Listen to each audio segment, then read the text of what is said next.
The Ottoman and Safavid empires, two titanic powers of the Islamic world, clashed in a centuries-long rivalry that reshaped the Middle East. But this wasn't just a war of borders. It was a battle of beliefs, trade routes, and power. Today, we dive into one of history's most defining imperial conflicts.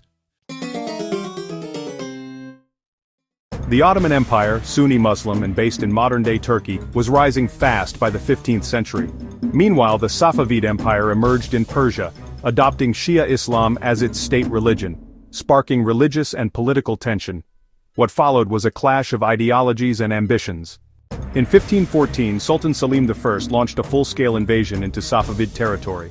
At Chaldiran, his gunpowder-equipped army decisively defeated Shah Ismail I, whose cavalry had never faced firearms on such a scale. The Ottomans gained control of eastern Anatolia, shifting the power balance for generations. Beyond the battlefield, this was a religious conflict.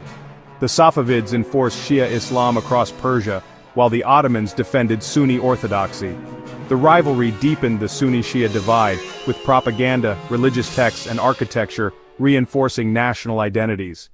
The conflict wasn't only military, it disrupted Silk Road trade, as both empires sought to control routes to Europe and Asia. Diplomats were often spies, and merchants, sometimes caught in the crossfire of embargoes and shifting alliances.